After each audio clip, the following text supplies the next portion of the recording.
Good afternoon. I'm Matt White, and I have the honor and privilege of serving as your Association of Florida Colleges president for 2020. Got a few locals in the crowd here. This has been a year unlike any other. Today, I'm kicking off the first virtual AFC annual meeting and conference. None of us would have believed it back in January. So many of you are working from home right now. You have not been back on your campuses since March, and yet you have continued to serve students. We met the call to action and did what needed to be done.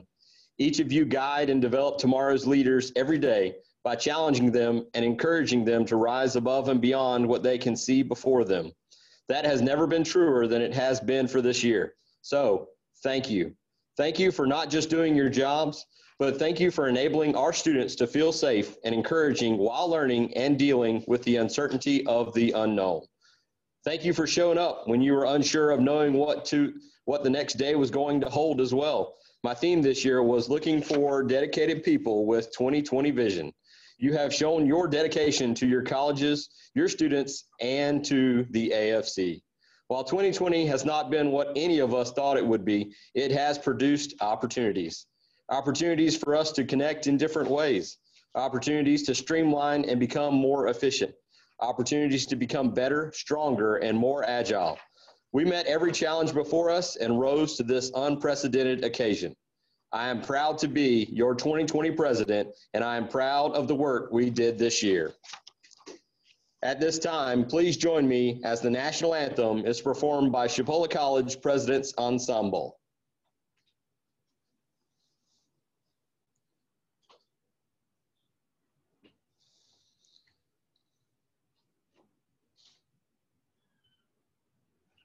Oh, say, can you see by the dawn's early light what so proudly we hail at the twilight's last gleaming, whose broad stripes and bright stars through the perilous fight o'er the ramparts we watched were so gallantly streaming, and the rocket's red glare, the bombs bursting in air, gave proof through the night that our flag was still there.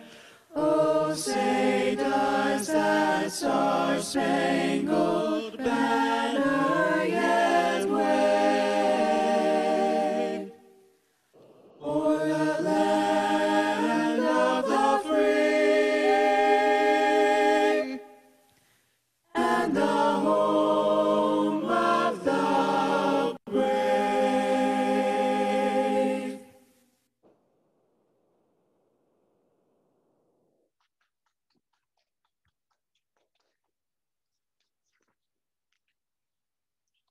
Thank you, Chipola College President's Ensemble. I now call our 71st annual meeting and conference to order.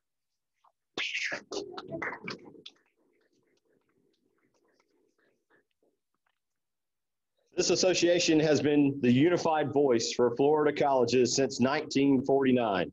This year, more than any other, we realize that relationships matter. Working from home, many of you relied on others in ways that you have not before. We engaged differently to accomplish our goals and meet the needs of the moment that we found ourselves. This conference this week is yet another example of how we in the AFC adapt to change and rise to every occasion. I challenge you over the next few days to seek out information that will sharpen your skills and help you become a better professional and a better leader. Seek ways to network in this virtual environment that will benefit your professional growth. You will not be disappointed.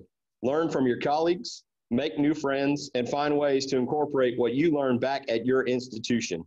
With more than 30 professional development sessions, there is something for everyone on the schedule. At this time, please join me in recognizing and thanking your state elected officers for 2020. We'll start off with our executive committee. Mr. Ray Coulter from Palm Beach State College, your president-elect. Mr. John Fay from Pasco Hernando State College, VP of Commissions.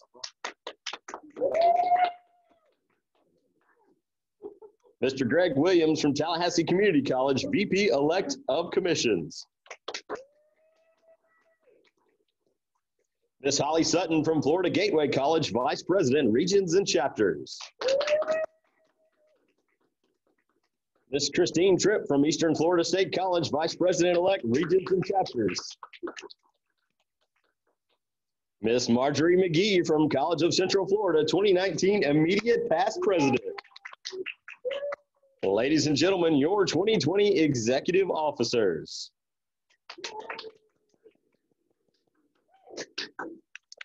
I did not know in January that what we would go through together. I could not have asked for a better group of people to walk through 2020 with this year. I am honored to lead this association alongside each of you. Thank you. I also want to thank two others who sit on the executive committee as ex officio members. Byron Todd from Tallahassee Community College is the AFC Finance and Human Resources Chair, and Andre Hawkins, retired from Indian River State College, is the AFC Foundation Chair. Thank you, gentlemen, for your service this year to the AFC. This year could have been void of any form of activity, connection, and professional development. But thanks to our AFC Board of Directors, it was just the opposite. Every region and almost every commission held a virtual spring conference. Thank you for your commitment to the AFC. Your 2020 AFC board members are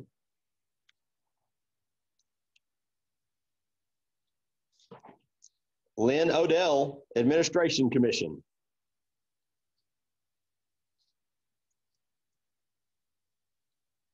Yakir Fernandez, Campus Safety Commission.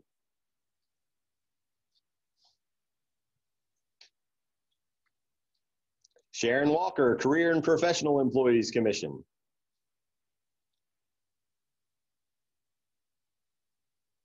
Travis Jordan, Communications and Marketing Commission.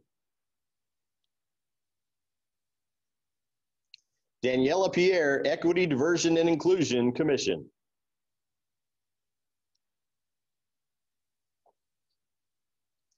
Govinda Ramnarain, Facilities Commission.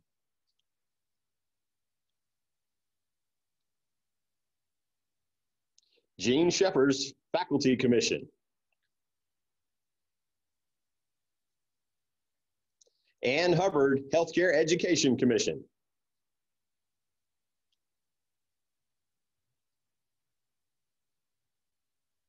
Michael Pelletera, Institutional Effectiveness Planning and Professional Development Commission. Mercedes Clement, Learning Resources Commission.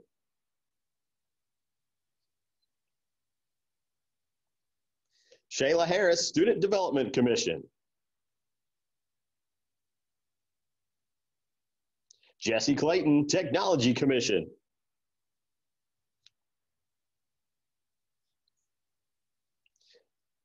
Barbara Medema, Trustees Commission.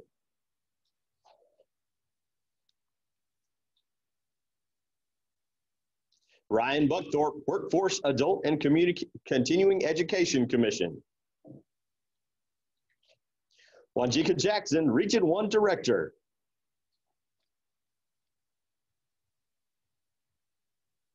Joyce Smith, Region 2 Director.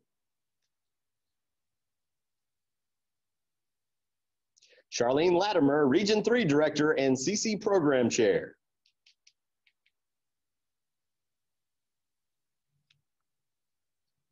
Jamie Pagels, Region 4 Director.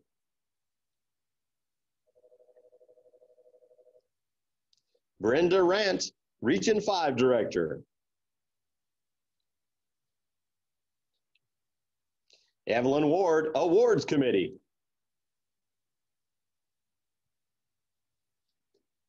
Bill Maloney, Bylaws Committee. Jessica Coomerly, Legislative Committee.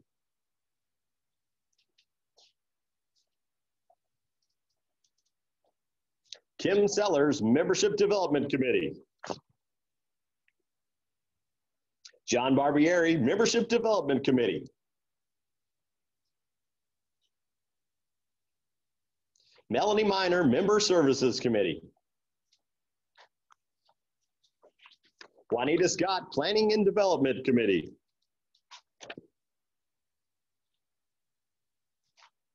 Sandy Barrett, Service Projects Committee. Randy Burnett, Retirees Committee.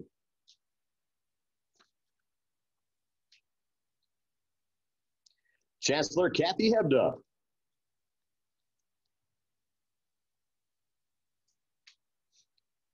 President Angela Falconetti, Policy and Advocacy Committee.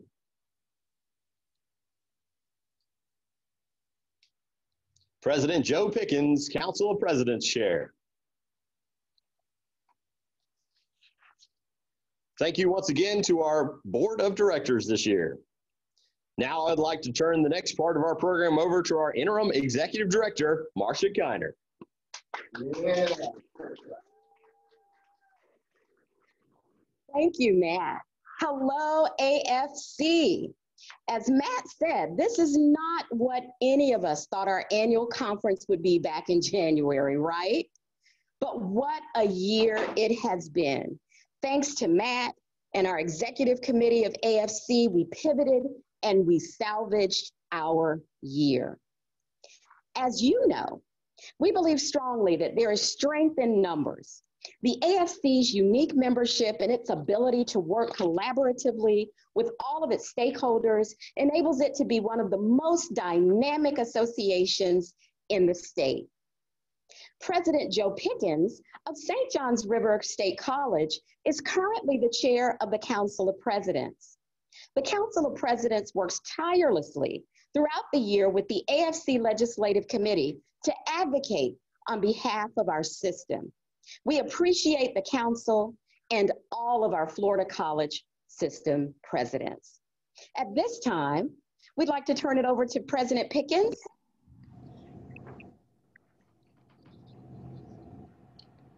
Thank you, Marcia. Can you hear me? Yes, sir. Well, I bring you greetings from St. John's River State College and on behalf of the Florida College System Council of Presidents. Matt, thank you for reminding me that I also have one of these and I've never found the occasion to use it.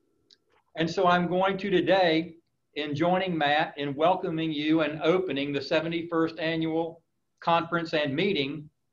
And we are now open. I'll be very brief, but my comments, I hope, are important to you. I spent 3 hours yesterday on an AFC board meeting and over an hour with the executive committee a week or so ago. So change is afoot within the Council of Presidents and therefore within our relationship with AFC. I want to commend AFC and especially Marcia and Matt for the open dialogue that they have facilitated with the Council of Presidents through me and Dr. Falconetti, and they will continue. I was speaking to a college president this morning about completely other matters, but what I wanted to tell them about was what I took away from my 3 hours, as I mentioned, with the board of directors yesterday. I took away this. I took away that the future of AFC is very bright. And it's bright because of the dedication and commitment of those that have chosen to serve, but also the membership, rank and file.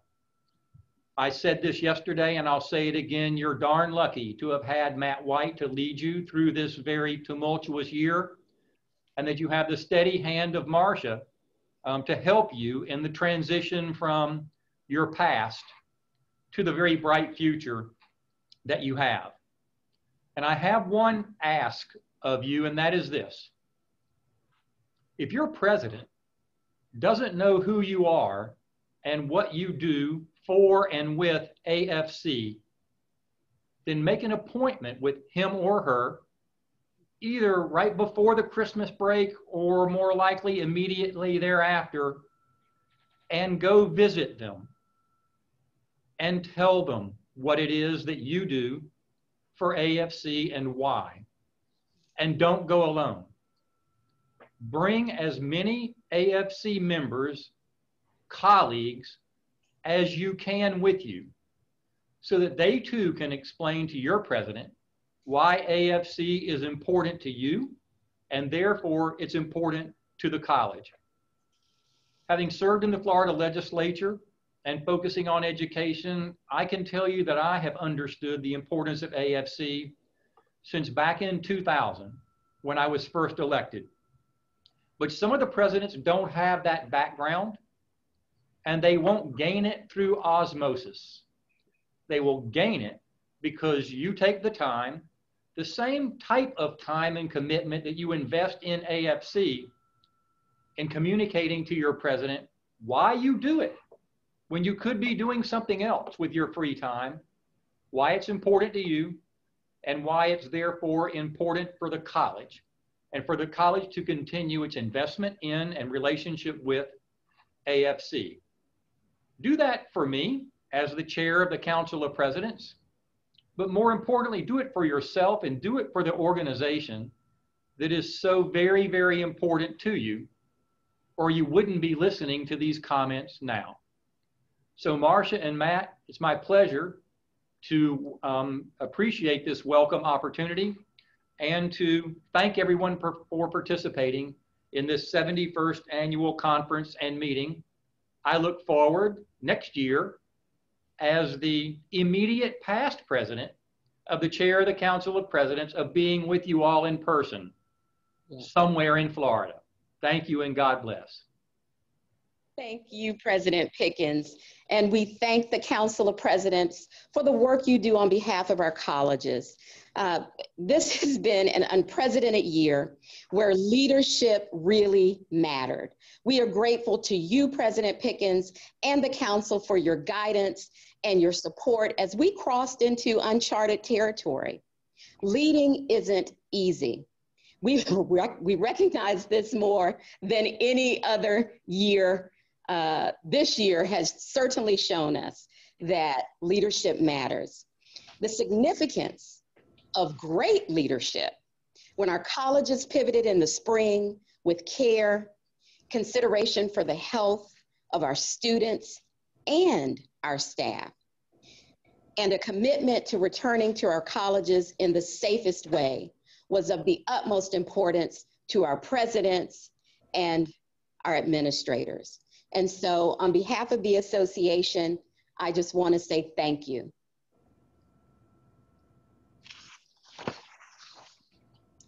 As many of you know, Florida has more finalists and winners of the Aspen Prize for Community College Excellence than any other state. The $1.1 million Aspen Prize, awarded every 2 years, recognizes institutions for outstanding outcomes in 4 areas: student learning, certificate and degree completion, employment and earnings, and high levels of access and success for minority and low-income students.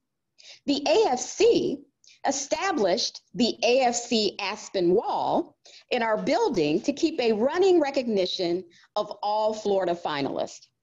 And I grabbed, since we are in the building, I grabbed the plaque so that I could show it to you, because normally we're in person and you aren't able to see it. Today, we would like to honor Florida's 2 2021 finalists.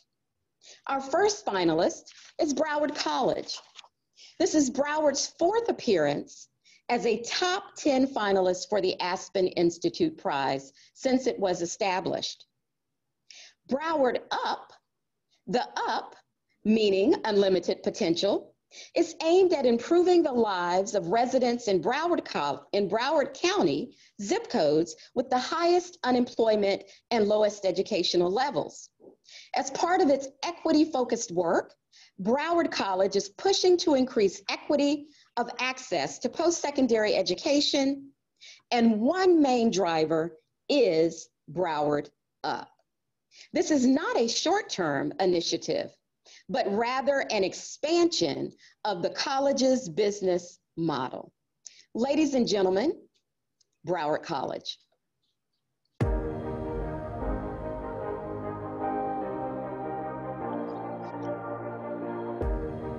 The change that we're trying to create is dramatic.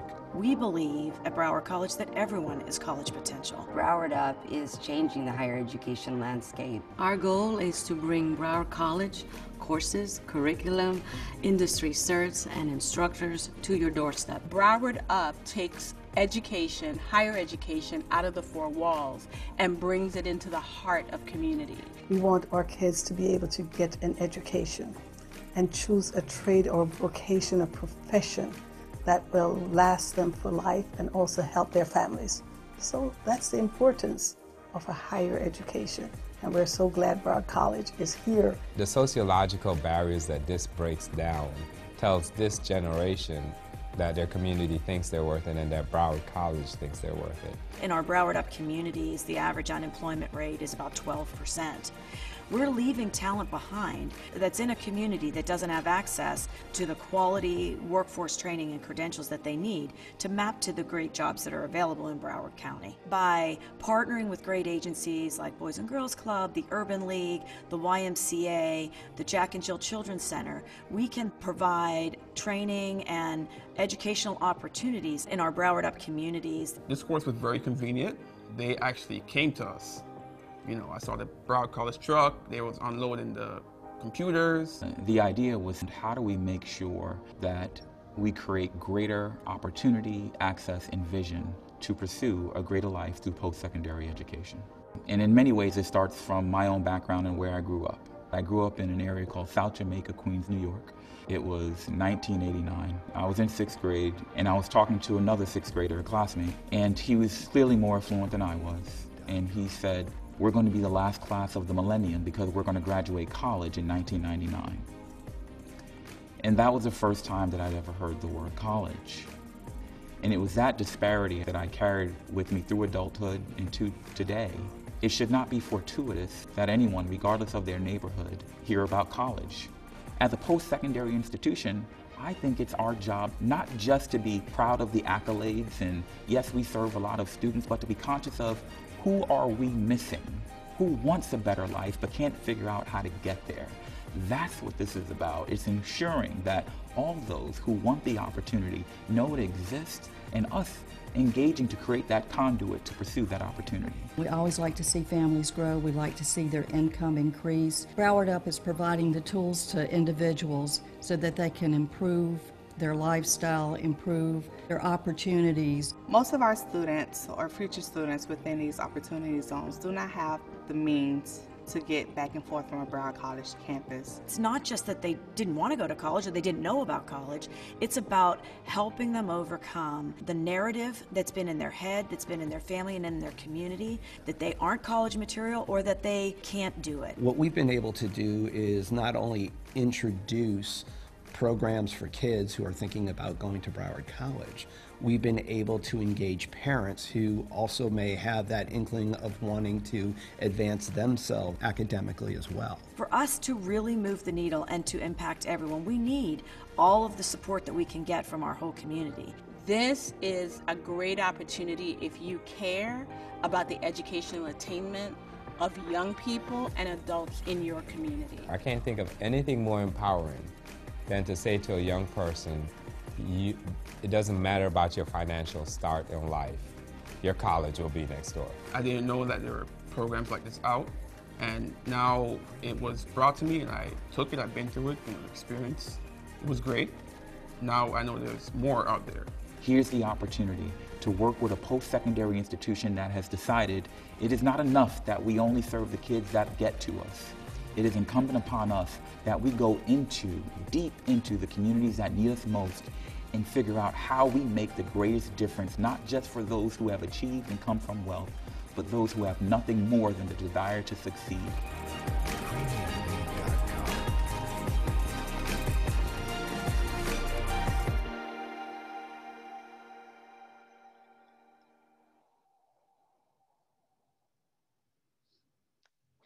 Thank you, Broward College, and thank you, Broward College, for the Broward Up program. Our second finalist for the 2021 Aspen Prize is Tallahassee Community College. TCC stands out as one of the nation's top community colleges for many reasons, including workforce. TCC is achieving regional and state recognition as a premier college of choice for workforce training.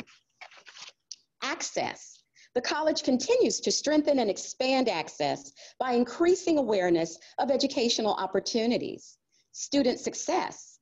The college promotes a student-centered environment that focuses on student achievement, engagement, and educational excellence. Partnerships. TCC is nurturing collaborative relationships with K-12, universities, businesses, and community partners. Transfer rate. A significant higher percentage of students transfer from TCC to four-year institutions than the state average. Seamless transition. There is a seamless transition to Florida State University and Florida Agricultural and Mechanical University, FAMU. Resources and efficiency. The college strategically leverages, grows, and utilizes resources to maximize student success and institutional sustainability and effectiveness. Ladies and gentlemen, Tallahassee Community College.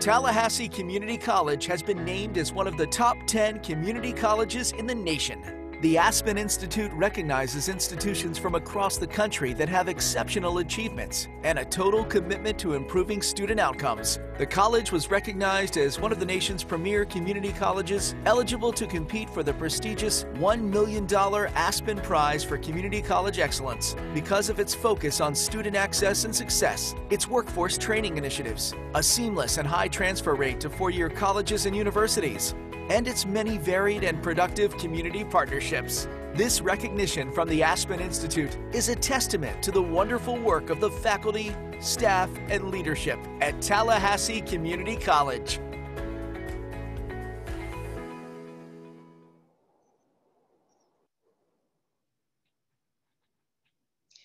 Thank you, Tallahassee Community College. Thank you for the work you do here in Leon County and the surrounding communities. And thank you for having great faculty and staff that we have the pleasure of working with almost daily here at the Tallahassee State Office. We commend Broward College and Tallahassee Community College on their selection as Aspen Prize finalists for Community College Excellence. Their names will be added to the AFC Aspen Wall as 2021 finalists. Again, congratulations to you all. President White.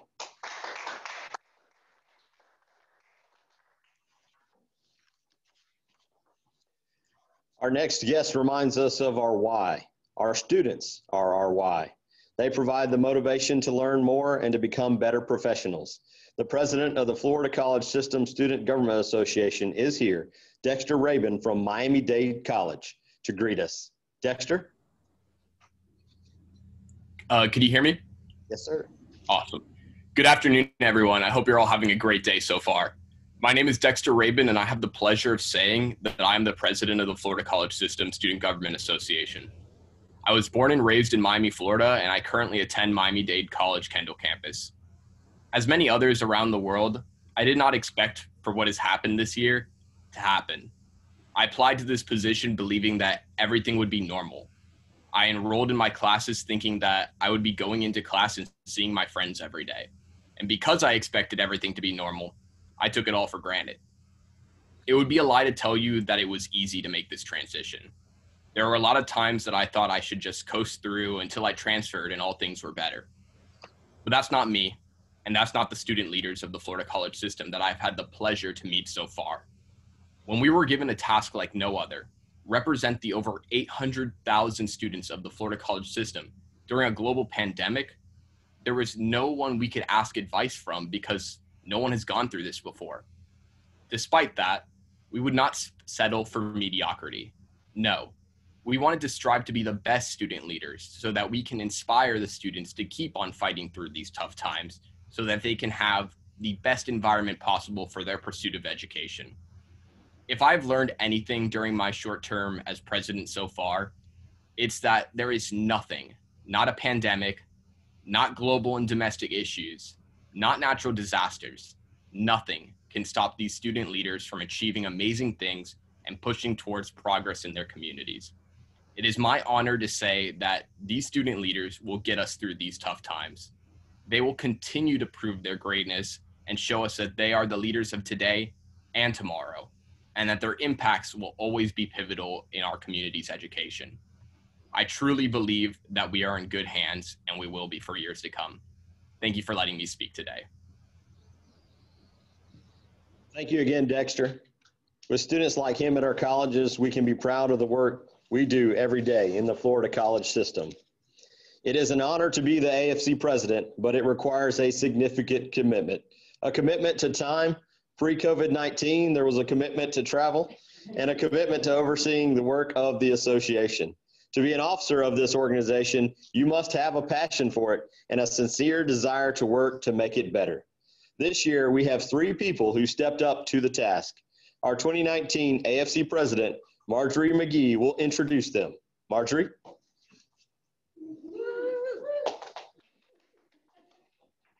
Woohoo! Yay! Thank you, Mr. Dedicated President with 2020 Vision. It is indeed my pleasure to introduce to you our incoming officers for 2021. Due to our amazing virtual environment that we have asked each candidate to tape a video message to share with you today. First, I would like to introduce Ms. Melanie Miner, Contract Administrator, Legal Services, and Business Affairs from Pensacola State College. Melanie will be your 2021 VP-elect for chapters and regions.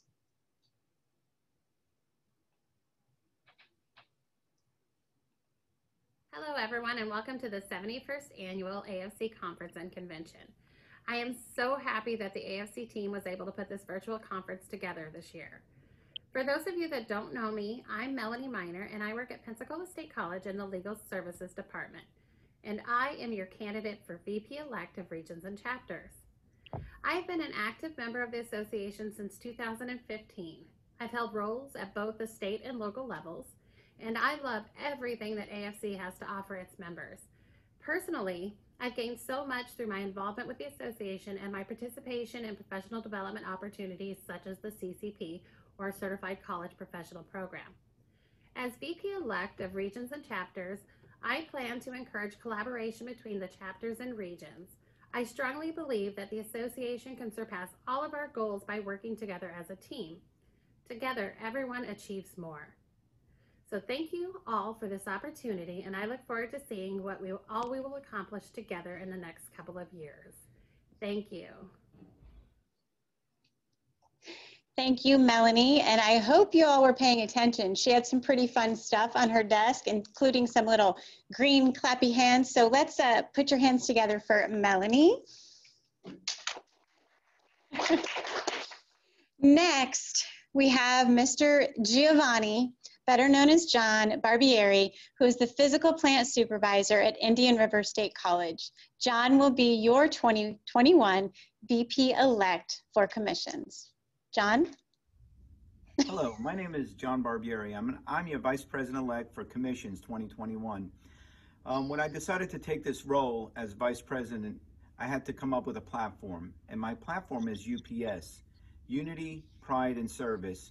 And why? Because we all can deliver.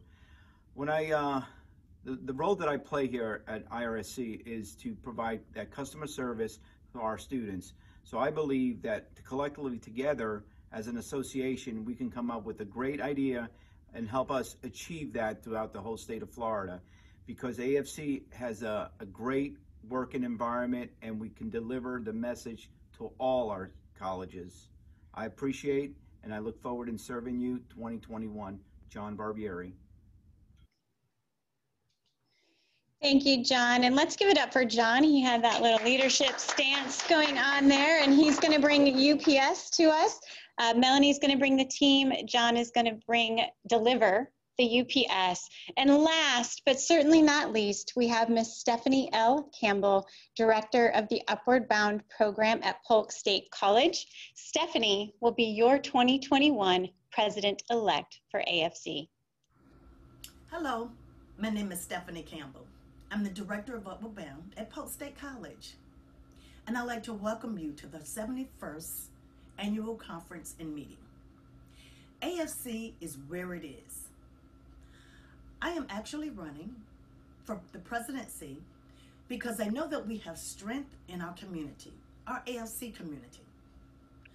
I would like for you to join me, bring someone along with you that is not a member of AFC, so they can see the benefits of what we have in store for them.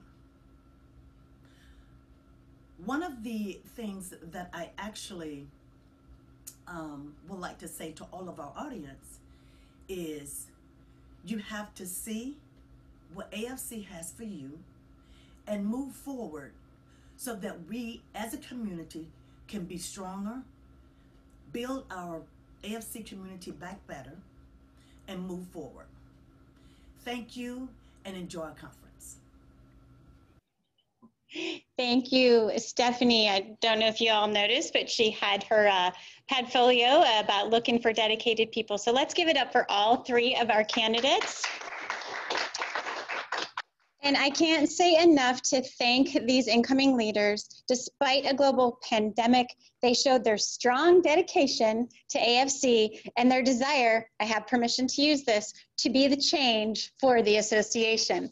As your immediate past president for just a few more months, but I'm not counting because I'm not sad about this, I know firsthand that this experience is life-changing. If you're thinking about doing more in AFC, now is your time. I promise you that the connections you make will be worth every moment spent serving others in this incredible association. Thank you. Back to you, Mr. President.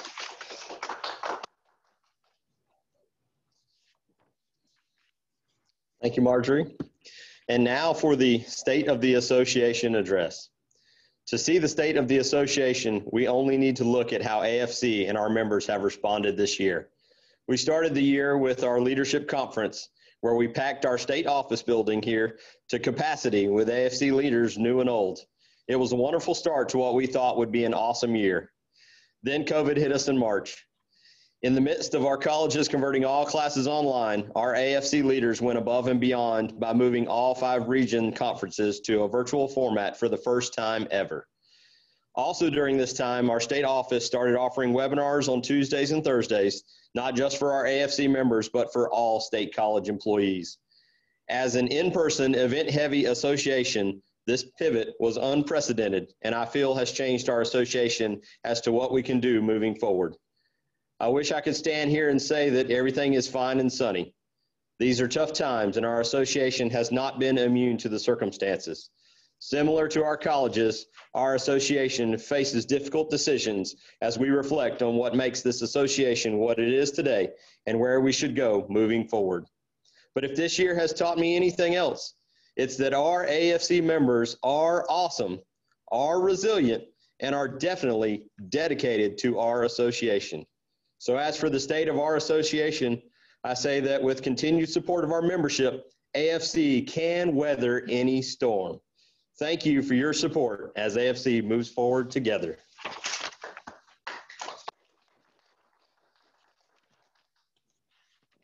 And now I'll turn it back over to Marcia.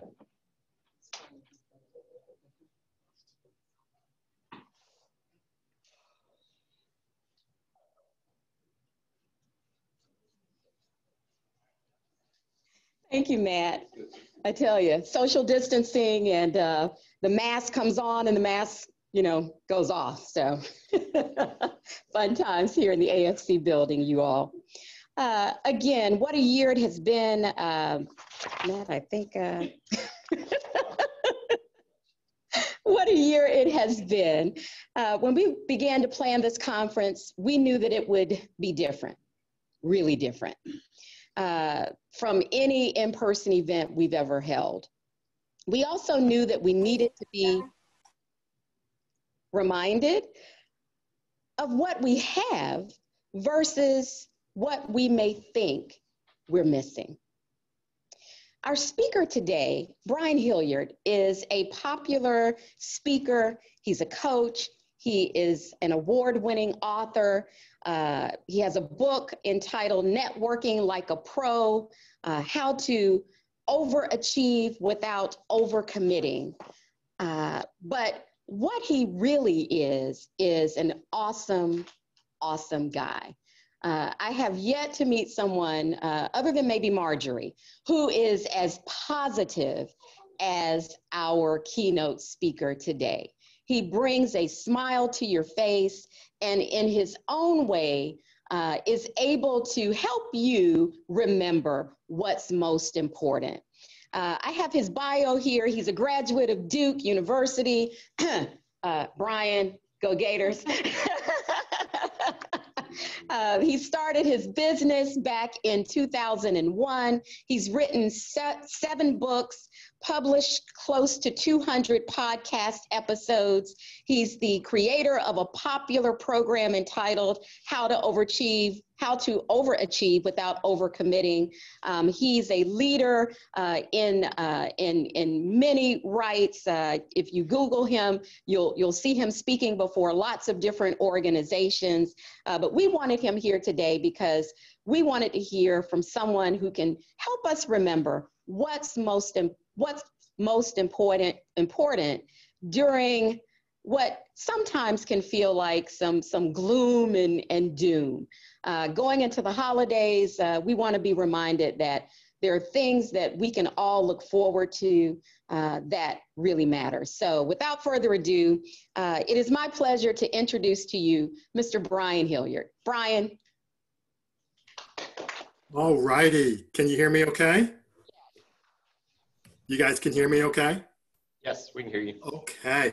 Well, thank you, President Matt. How are you? Hey, President White, I was thinking that you were going to you had like that Ray Clay thing going on there for a while with your announcing. I was half expecting you to say, and from University of North Carolina, Michael Jordan! Actually, I am an announcer I'm the basketball announcer for my college, so that's where that comes. I can see that. See, I told you. You had that going. Awesome. Well, guys, thank you so much for having me come out. Thank you for Marsha and President White. Thank you guys for having me be able to do this. What we're going to do is, obviously, this is going to be a virtual presentation. All I ask is that we stay connected. I'm going to be asking for some kind of input and some, back and forth and be able to do some things. We're going to have a couple of action items. So there's actually going to be some action items coming up in here. And that is good. That's funny. Yeah, members running out of their stands. All right, so let me do the screen share here and go through some of the slides. Now, just FYI, so everybody knows, I'm going to be going, on my computer, when I do the screen share, I will not be able to see like comments or questions or anything like that, okay? So just so you know, I'm going to go to screen share, but I'll be coming back every once in a while in case you have anything, all right? So, first of all, can everybody see me okay? Is the lighting in here okay? We weren't sure if we need to put on any extra light. I'm good shape there? Okay, cool. All right, here we go. Off we go for the screen share. And let me see, hold on.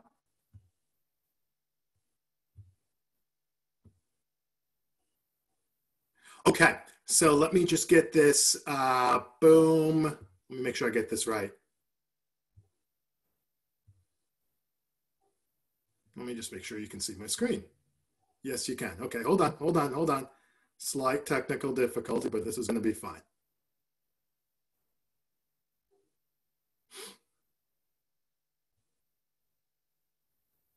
All right, hold on.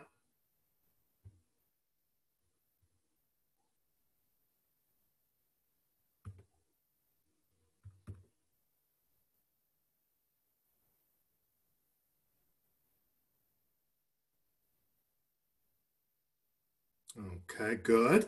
And one more. Come on now. Ah! There we go. Got into the slideshow. I think it actually went into sleep mode by a second. So here we go. All right, so let's get this baby started. Today, we are going to talk about how to rise up and move forward during difficult times. My name is Brian Hilliard. I am going to be your cruise director as we go through our journey for what you can do to be more successful and obviously move forward during these difficult times. Because as you have seen and as you've heard and as you know, 2020 for a lot of people was not what we expected, right? We had a bunch of different things going on. A lot of things have happened that has absolutely derailed a ton of folks. And as a result of that, we've run into some different things, right? In terms of the current state of affairs, we are dealing with the unknown. We're dealing with the uncertainty of the situation. We're dealing with anxiety, right? And the worry that comes from the uncertainty and the unknown. Obviously, you're dealing with a lower morale, a rise in apathy, which can decrease engagement. And at the end of the day, what we have to be able to figure out is how can I rise up during these difficult times and essentially make lemons into lemonade, all right? Now, a lot of times, people, we feel like this, don't we? This is, you know what the funniest thing is about this picture, if you don't mind me giving us, that's one of my favorite pictures. The funniest thing is not the donkey, although I don't know how much all that stuff could be to get that donkey up in the air. One of our dogs, Baxter, is 60 pounds, and that donkey looks like he's about 5 times Baxter's weight, so all the weight. But the funny thing is the guy on the left, you see how he's just walking by like nothing's a problem? And that's how it can feel like, can't it? It can absolutely feel like, you know, we start normalizing things, we start doing some different things, but boy, you know what? We feel in a lot of ways like that donkey on the back. No question about that. So let me first tell you a little bit about myself, just so you can get a feel for what it is that we're looking at. As Marcia said, and probably you can tell by now, I am from the Northeast. Okay, so we'll just get this out of the way right off the bat. I'm from Connecticut, went to Duke down in Durham, North Carolina, had a really, really good time there, did some stuff. It was hard. It was hard work, you know, and we'll talk a little bit about that later on. But Duke was it was a tough school. And it was one of those deals where academically you got to get in, and then academically you got to keep going so you can stay in. No question about that. Graduated, worked in corporate, worked for GE Capital in their management development program. I actually did some customer service as a manager and did some work there. Also worked for Equifax as a consultant, really. Was more as an analyst and then working as a project manager and doing all kinds of good stuff. As Marcia had mentioned, I started my business in 2001. That is Brian, that's young Brian, although I still feel like I'm young now, but that's like the young, capital Y again, Brian. And off to the left there is Mark Victor Hansen. He is author of Chicken Soup for the Soul. That was actually when I was living in Atlanta, which I did for about 15 years. And now I am up here in North Carolina. But one of the things that I started when I started my business in 2001, you know, I don't know if anybody who has actually started a business who has not run into some challenges before. And I got to tell you, when I started my business, and even a couple of years afterwards, I ran into a huge problem. I had on 4 separate occasions, I had $20 or less in my checking account. And, you know, it's interesting. The reason I bring this up is because, you know, the student president that we were talking about, I can't remember his name, the young man, he was saying that he didn't have any chance to be able to ask anybody any questions because it's an unprecedented time frame, right? Going through the outbreak and all that other stuff. And, you know, when you're talking about rising up and, you know, through difficult circumstances and moving forward, there's not really a lot unless you were alive during the outbreak of 1918 where to be able to compare it to. So I was like, what can I make as a comparison or just something that people would understand? Well, one of the difficult circumstances I had was right here, starting my business, $20 or less in my checking account on 4 separate occasions. And I have to tell you, that was not the easiest thing. It was something where I was stressed. It was something where I was panicked. I wasn't sure if I was good enough, it was going to work. I just wasn't sure. But I will tell you this. I picked up some lessons actually while this was going on, and some of this we'll deep dive into later on here today during our talk. But lesson numero uno, mindset is everything. If you are having a conversation about dealing with difficult circumstances, if you are having a conversation around rising up and moving forward, you have to understand that mindset is everything. And personally, I actually believe that mindset is the single biggest difference between successful people and, quite frankly, their less successful counterparts. During this time, I also had another lesson, which was that all growth comes from outside of your comfort zone, all right? And this is something where you take a look at this graph. I actually saw this, a guy on LinkedIn sent this to me. He was from the UK. I do a lot of work out in the UK and actually up in Canada, where I actually lived in Edmonton for a little while.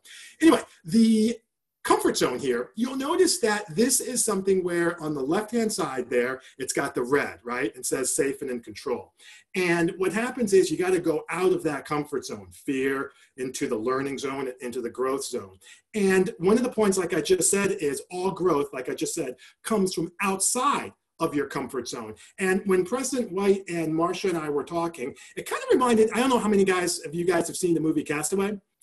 So we're going old school. This will not be my first old school reference, FYI, so hang on. But this is old school. Remember Tom Hanks? That's a young Tom Hanks, just when he got on to the island. And this was definitely outside of his comfort zone, right? Remember that? He was in the FedEx, plane. I don't remember why it went down, if it was an electrical storm or whatever. Maybe it was lightning. I haven't seen it in 20 years. Goes down and he gets onto this island and he's definitely out of his comfort zone. But what happens? He starts to learn some different things, right? He starts to learn how to get water. He starts to learn how to, get fire and doing all of these different things. But what also happened to him, once he learned that, his comfort zone kind of, got to expanded, he got to a point where he's like, listen, I'm going to need to get off this island. Like, this is great, okay? But if we go back to the app here, this comfort zone here has expanded, but I need to be able to get out and I need to get off and be able to see some different people. I cannot stay here in my comfort zone this whole time, can I? And remember, when he was going, notice this fear zone here, okay, if you don't mind. The fear zone, as you're getting off your comfort zone, that felt like this, didn't it? Feels like that for a lot of us. Remember, it took him like 3 or 4. I was actually thinking about watching the movie again before I did this. I was like, that's a little bit too much immersion. But it was like about 3 or 4 times that it was going to take him to get off the island.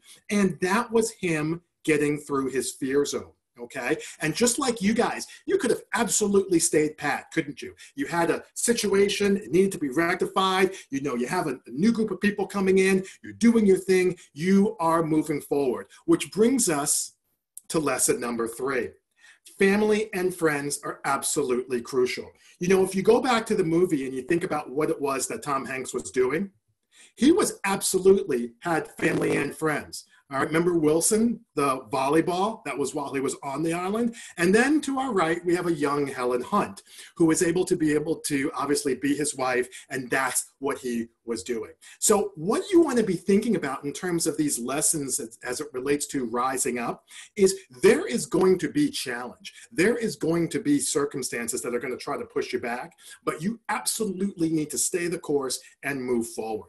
And the good news, back to my story, is I actually started making money again, which was good. Everybody was happy about that. I started things picking up. I started doing a lot more speaking. And lo and behold, all kinds of people were coming out of the woodwork. As Marcia told you guys earlier, I wrote at the time, I think it was my 3rd book, How to Overachieve Without Overcommitting. And I quickly realized while writing that book that I needed to be able to find a way to be more productive and get stuff done without compromising my health, my family, and my overall sanity in the process. I've written 7 books in the meantime.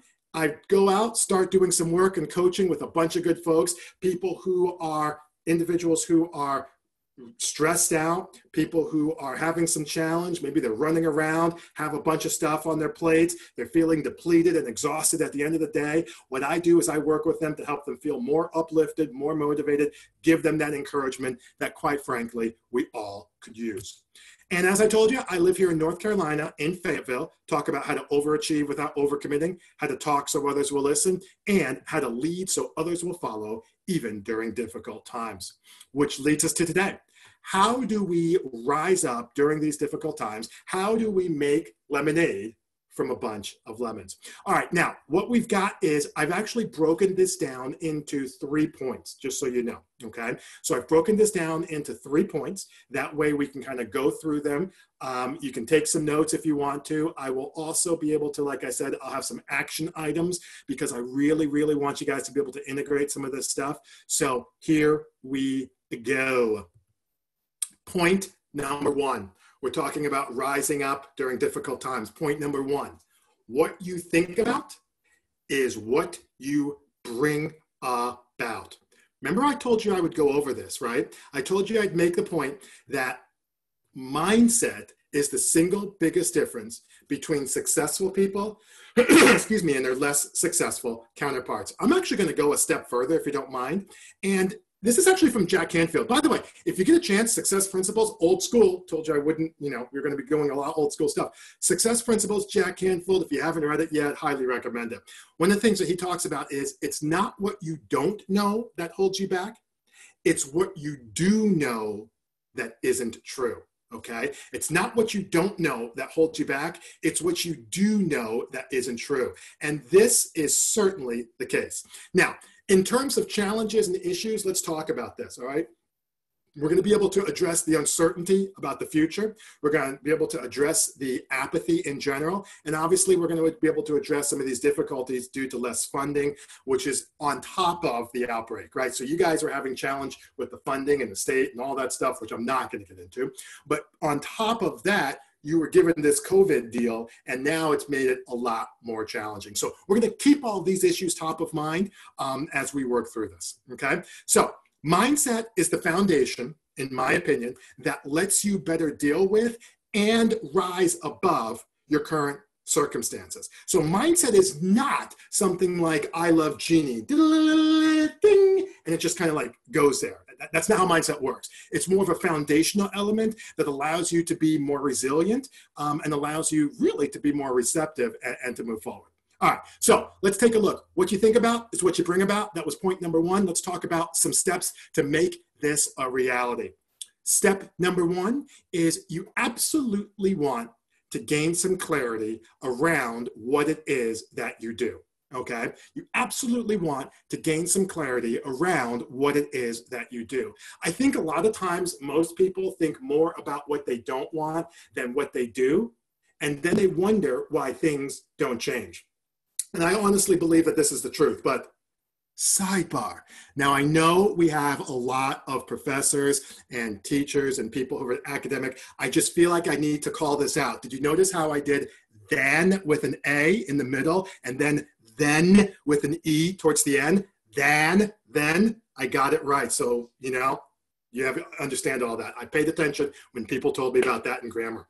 But most people think about more what they don't want than what they do, right? And then they wonder why things don't work out. So what we want to be able to do is we want to be able to think to yourself, all right, what do I want to see more of in my professional life? Like, seriously, take a second. Think about this for 1 second. What do I want to see more of in my professional life? Do I want more peace? Do I want more abundance? Do I want, what do I want to see more of in my professional life? All right. That's the start. That's step 1. Okay. Step 2, and this is something that surprised me when I looked it up. We have to stop the negative self-talk. Okay, we have to stop the negative self-talk. Now, I actually went to Dr. Google, and turns out that according, as you can see right here, I just did a screenshot, the National Science Foundation says that an average person thinks or has 12 to 60,000 thoughts per day. 80% of them are negative, and 95% of them are repetitive. Okay, now, I'm not a doctor, but to me, that doesn't sound great. Okay, so what we need to be able to do is we absolutely need to make sure that we are stopping those negative thoughts and moving forward in a way that allows you to be able to do that. For me personally, now this is going to sound fun, but I will just tell you the honest to God truth. When I start getting some of these negative thoughts, or, oh, this isn't going to work, or, oh, you're not good enough, or blah, blah, blah, blah, blah, I just say, one of the things that Deb Dowdy talks about is, and she'll be speaking with you, I want to say on Thursday, is the fact that she just goes, cancel, cancel, cancel, cancel, right? Cancel those thoughts, cancel where you're coming from. I personally, one of the things that I say is I just say, that is not my truth. Like, that is not my truth, and I simply do not entertain it. So you can figure out how you want to do it, but we're just giving you some thoughts right there. Okay, step number 3 is determine what you can control, okay? Determine what you can control, and then, and here we go, you have to be able to let go of everything else. All right, determine what you can control, and you have to be able to let go of everything else. And that's a tough one. That's a tough one for a lot of people. But let me tell you, I'm going to bring this back, right? You say, well, how does this help me? Well, the point that we brought up about the uncertainty about the future, when you take a look at step 1, and I'm just going to go back there for a second. Excuse me. There we go. Step 1 talked about gaining clarity around what it is you do want, okay? Gaining clarity around what it is you do want. In my experience, I have found that uncertainty just crops up when you have a lack of clarity, okay? It's kind of like light and dark. You know, dark can't exist with light. And I find the same thing is true when it comes to uncertainty and clarity. It's hard to be uncertain by definition when you have clarity on where it is you're going to go. Now, you might not necessarily know how you're going to do it, but if you take a look at the point, it takes the focus away from the future and what you don't know and replaces it with the present and what you do know, along with the direction that you want to go. Okay. The other way that this has helped us out is apathy in general. The reason why people are so apathetic is because they think everything is outside of their control. So they stop trying to do anything. Okay. But when you recognize what is in your control and what's not, you are less inclined to be apathetic. Okay. Instead, focus on what you can do. All right. And then for this final point here, for point number 1, last but certainly not least, develop a morning routine. Remember, we're all talking about mindset here, okay? We're talking about mindset, and we're talking about this idea of a morning routine to set your day. Brian Tracy, Psychology of Achievement, talks about the morning hour, like the golden hour of your morning. I'll tell you from personal experience, I find that if I get up and just start running and doing and jumping around, I find that I'm not very successful. Okay, I find that things don't really go as smoothly. My morning routine personally is I get up, our cat Willow, she wants to have a conversation about petting first thing in the morning. So if I make any kind of movement at all, is what you hear, boom, and she wants petting, fine. So then I get up, go to the bathroom, go get the other dog, Baxter. He wants to have a conversation about petting and walking. Fine. Go out, come back, I do a little prayer work, I'll do a little meditation, and then I'm ready for my day. My morning routine if I don't have really anything to do, it can last as long as an hour, or it can be as short as 5 minutes. I just cut some things short, okay? But what it does is we are creatures of habit, and we want to be able to make sure that what it is that we're doing makes sense and sets us up for our day. All right. And I told you that morning routine is great for preparing your mind and body for the day, for collecting your thoughts and getting grounded. Getting grounded is so important. And then notice instilling a mental sense of calm and clarity. All right. That is some really good stuff. All right. I told you I would come back to this. Mindset is the foundation that lets you better deal with and rise above the current difficult circumstances. All right. And this is how I look at it. Uncertainty about the future, powerless and apathy. And then the point, actually, Marcia and I were talking about this, playing hurt. You know, it's the idea that as an organization, you know, with the state of Florida and obviously in the different colleges and things like that, you guys have a lot going on. It was already not great in certain areas going into it, as I understand it. Then you put on this COVID deal, and it's like, how am I going to be successful on top of that? That's what we call in the NBA and really any other sport, playing hurt. I'm a big basketball man myself, the NBA, and LeBron James actually said this. He says, at the All-Star break, 50% of the league, half the league is hurt. He says by the playoffs, everyone's hurt. So what we're talking about is what can you do to kind of play hurt and play through this and move forward. All right. So here's what I'm going to do. I am going to let me first of all put a little action item here. I'm going to ask you guys from step 3. All right. So we're going to do our action item here. From step 3, write out what you can control. All right. Write out what you can control. And I'm going to come off here just for a second so I can see you guys here. Hang on. Coming out. Bam. Write out what you can control. Let me start my video here so you can see me. There we go. Write out what you can control. Okay, you see me? There you go. Write out what you can control and write out what you have to let go. I'm going to put 30 seconds on the board here, okay? Everybody understand? So we're going to make this interactive. 30 seconds on the board. And ready? Here we go. And we're going to have a little, here we go, 30 seconds. This is a little,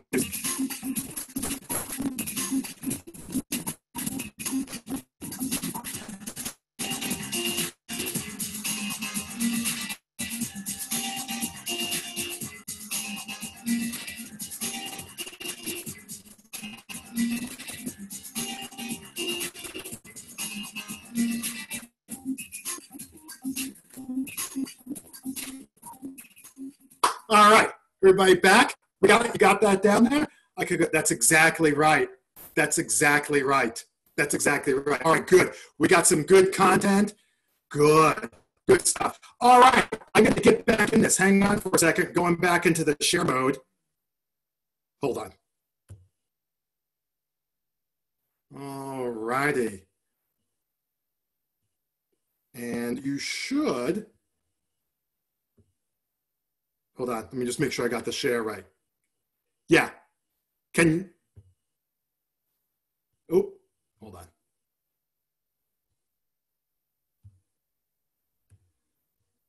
Okay, sharing back again. Now, let's go back to slides and get this baby back up on track. Hang on here.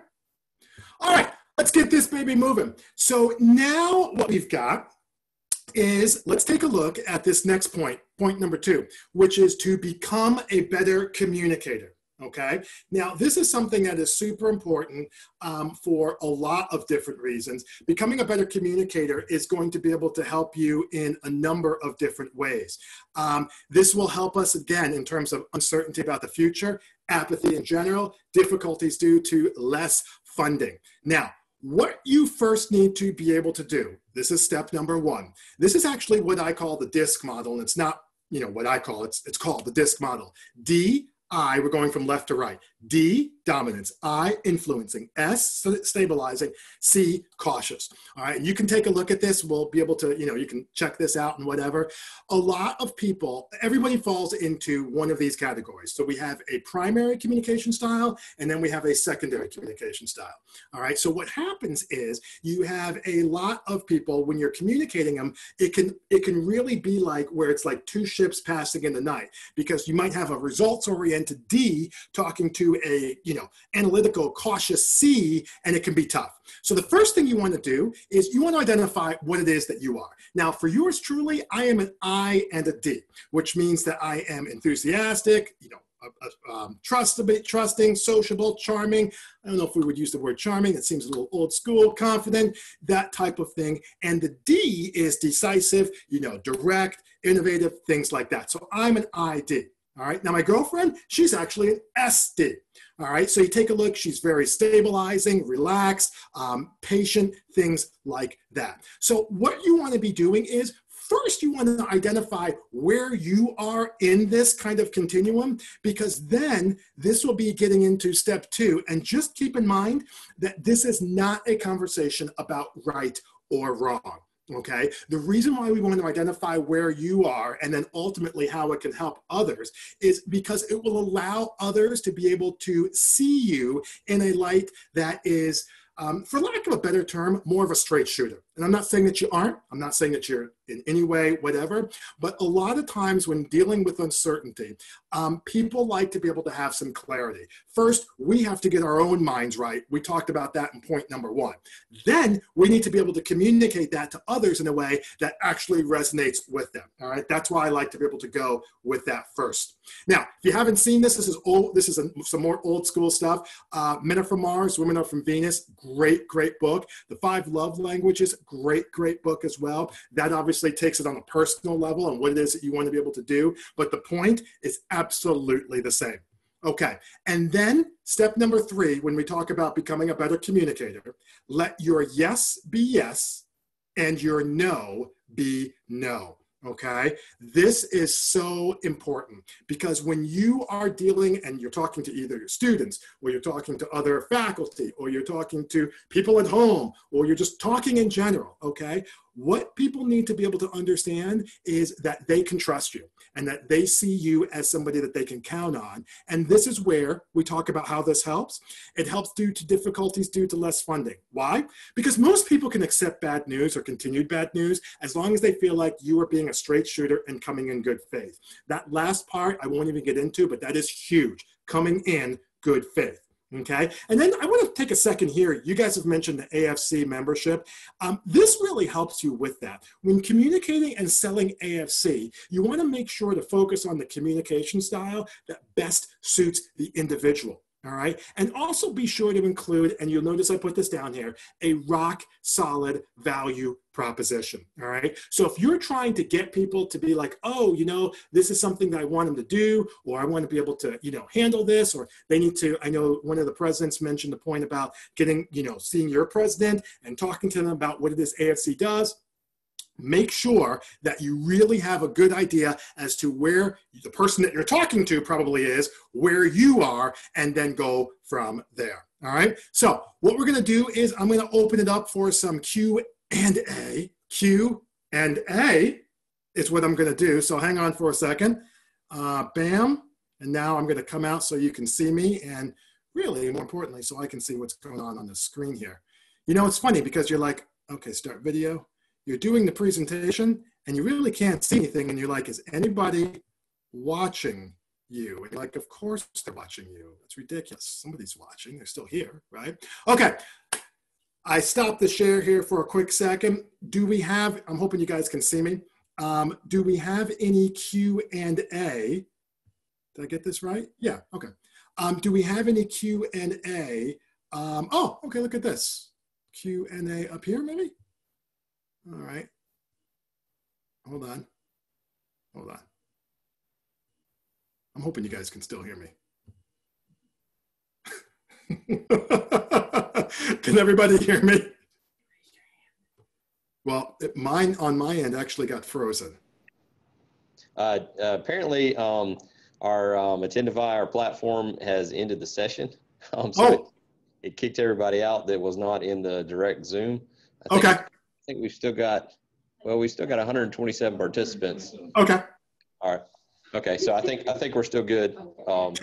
Can you, that sounds like Matt. Is that you, President White? Yes, that's me. Okay. Can you see me? Can you see me moving? Yes. Well, no, you're frozen. Your video. It looks like comments are coming in and people are still connected. I think they sent out their direct Zoom link. So looks like we still have 125 people.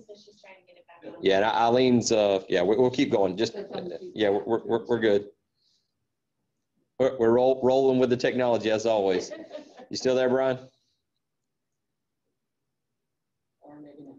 Or maybe not. Maybe he got frozen. Oh, they're saying I'm seeing the comments coming. They only see Matt. Hey, Tracy Glidden, how you doing? Hey, Ray. I only see Matt. So, oh, all right, Doug. Okay, we're rolling through. Do you want to? Do we want to do?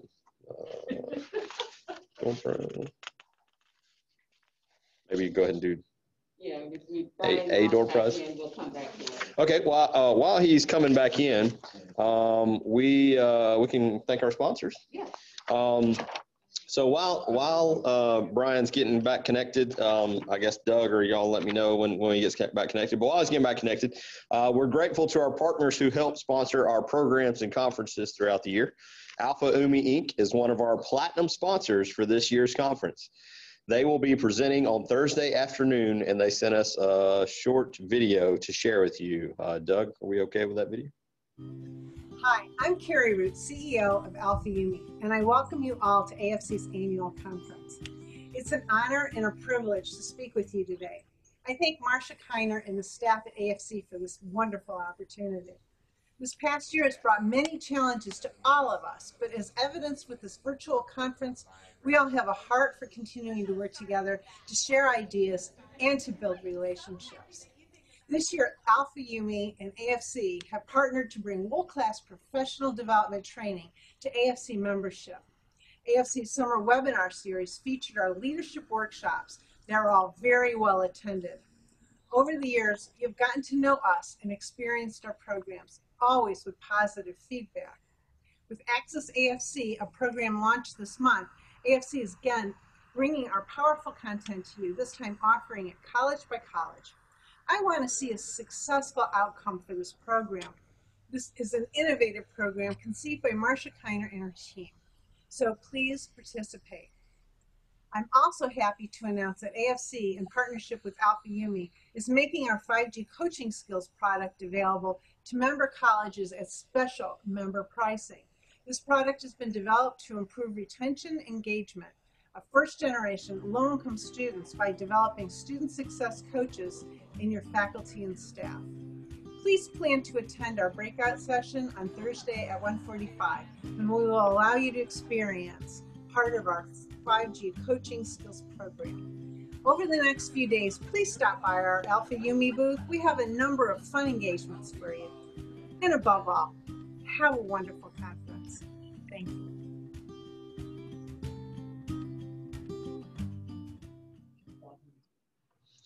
All right, and thank you, Alpha Umi Inc., for being a wonderful partner for AFC and for being a platinum sponsor this year. We have talked to Brian, and we're getting him back on in just a second. We're going to go ahead with one of our door prizes. But I did want to also mention you can meet all of our sponsors and exhibitors during the virtual trade show and vendor fair tomorrow at noon, and again on Thursday at noon. Without their support, it will be difficult to manage all of our costs. So I want to thank each of you. I want to ask each of you to tune in, please. Just like our in-person events, there will be door prizes, and who doesn't love a good door prize, right? So we're going to, speaking of door prizes, let's see. We're doing a scavenger. Scavenger hunt drawing. And so you want to talk? Sure. Hey, everybody. So we are all week we have a scavenger hunt. You will be finding trivia in our town hall in the activities section of our platform, and we're asking you to go out and post on social media the answers, and then we will select one or two winners a day who will receive a $20 e-gift card. So today's winner, let me shake it up. And then has Brian popped back in? Yes. Okay, Brian has popped back in. So we will turn it over to Brian, and then we'll come back and do this.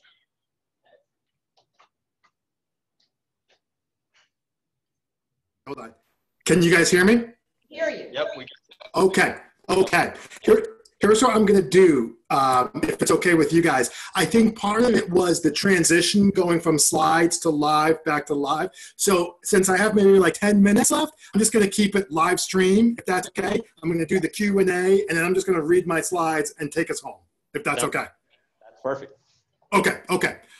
So he was just getting to the good. Yes, thank you.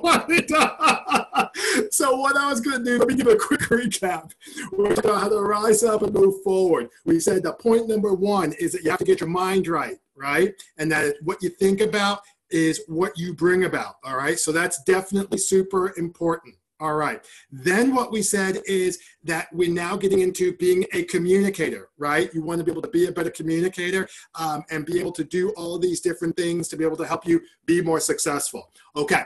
Then what we said was I was opening it up for some Q&A, and let me see. I'm going to keep myself on a live stream here so that I don't mess us up again. I had made the point about the foundation and things like that. Okay, right. I think the last point I made was the idea that we have the DISC, training, and it's the idea of DISC, okay? And we talked about the idea of a value proposition when communicating AFC, and making sure that you know what the heck it is that other people are. And the point I was making, and then I'll open up for Q&A, was that people, when they feel like you're coming at them as a straight shooter, when they feel like you are coming at them from a place of good faith, and when you're able to communicate in a way that is confident and clear, and clarity and transparency is a big word, I know, down there, people just feel better. They really, really do. They feel better.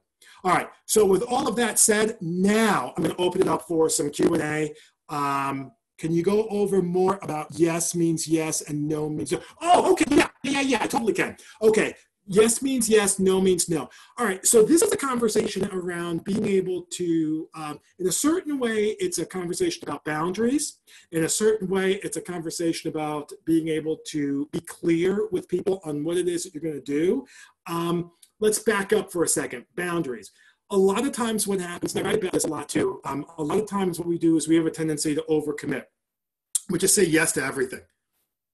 And we just go through this thing, and I'll talk about this actually later on here today, talking about managing your energy and not your time. But the preview, the kind of spoiler alert, if you don't mind, is that we say yes to so many different things that we don't give ourselves a chance to follow through, and then we become unsuccessful or we become a wreck, okay? And so the yes means yes, no means no, simply, oh, hey, Ellie. The yes means... on this webinar so I can get who the heck is on here. I think we see you now. Okay, I'm just going to keep going. The yes means yes, and the no means no. Simply is that you are being able to, you're able to have your word be your word. And if you can't do something, if someone asks you to do something and you're just not able to for whatever reason, you just say, hey, listen, I'm not going to be able to do this right now. Or the other thing I like to ask people is, when is it that you expect, when does this need to get done, right? I will actually ask people, hey, listen, is this something to be done this week or next week or whatever the case may be, okay? So that's the first one. Any other questions? I'm hoping people can still see me.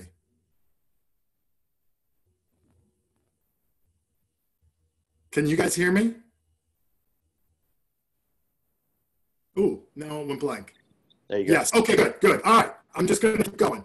We can see and hear you. Okay, another question?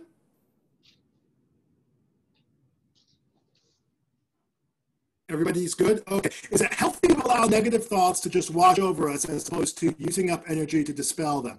Okay, that's Roger. I'm gonna take issue with the term wash over us. I don't know to that.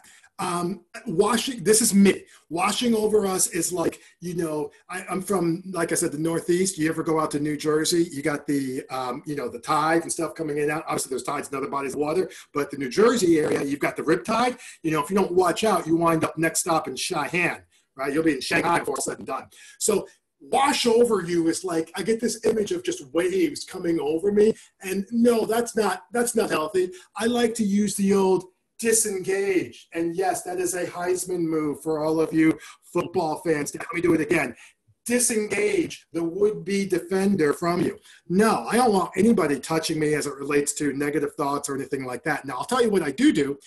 A negative thought comes in. It's like watching it on a television. Bloop, it comes up on the screen. Oh, Brian, you're not good enough. That's interesting. And then I just keep moving, okay? Thank you. I just keep moving and I just keep going. Versus coming up on the screen. Oh, that's interesting. That's interesting. Oh, blah, blah, blah. Sidebar. And then I'll finish up.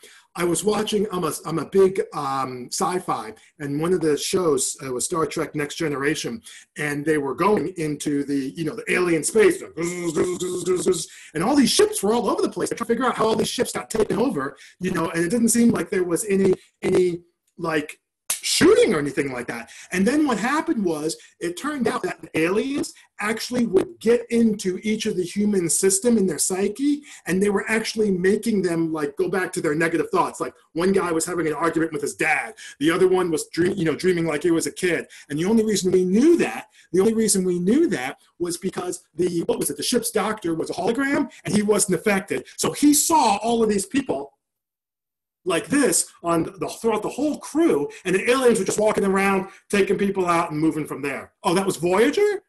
Yeah, you're right. That was Voyager because it was the ship's doctor. You're absolutely right. My bad. It was Next Generation. Voyager. You're absolutely right.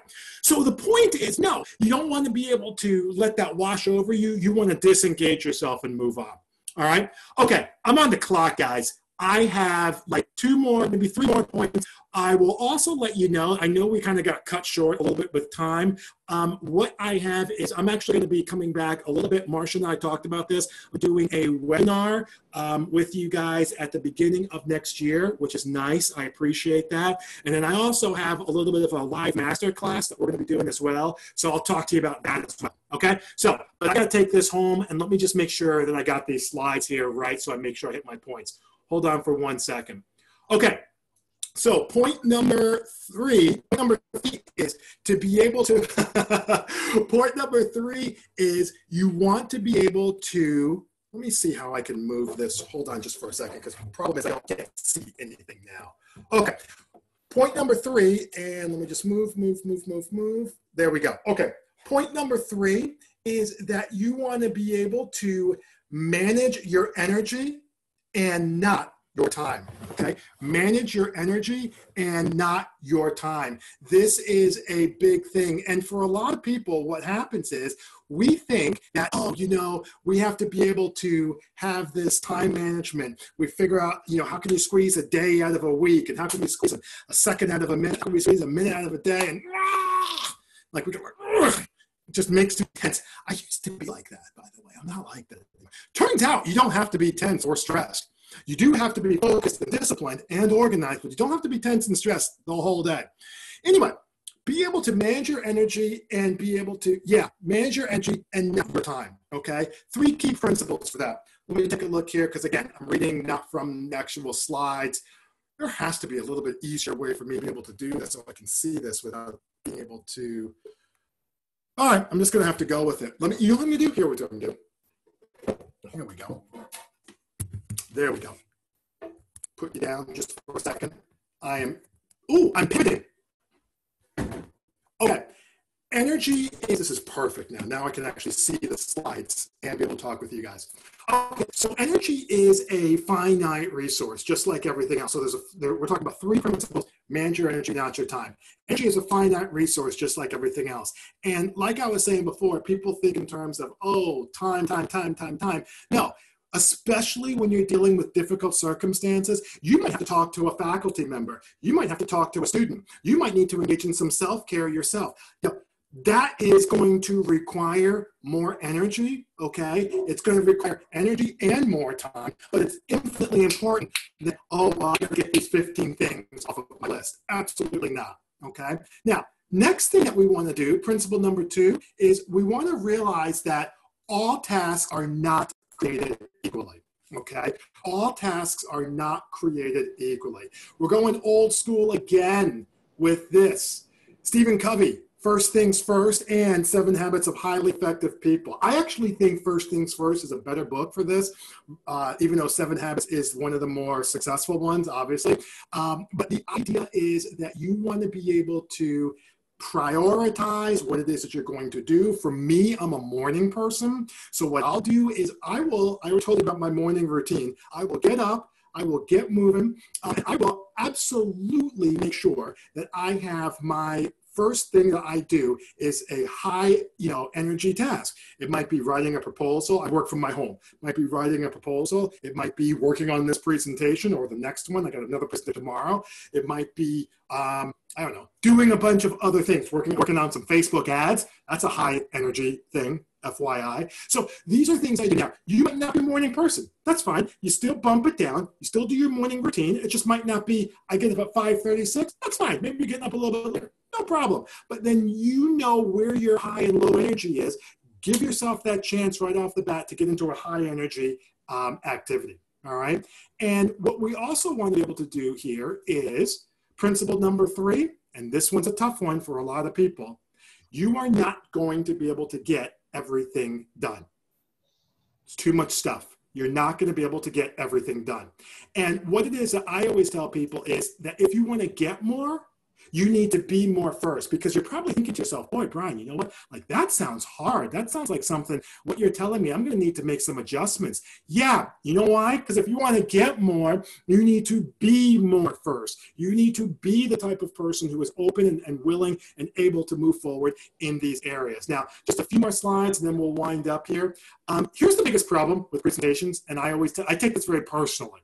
You know what the biggest problem with presentations is? This is a rhetorical question. You get a bunch of great stuff, but life gets in the way from being able to implement, right? You get a bunch of good stuff and you're like, oh, hopefully you take some notes. You're like, oh, this is great. Oh, this is awesome. Oh, whatever. I come from a place of absolutely making sure that you're able to implement this thing. Otherwise, it's nice for me to come down. It's nice for me to be able to spend some time. I appreciate President White and Marsha allowing me to do it, but we also need you to be able to get something out of this. So here's what I'm going to do. I'm going to ask you to do a couple steps. You ready?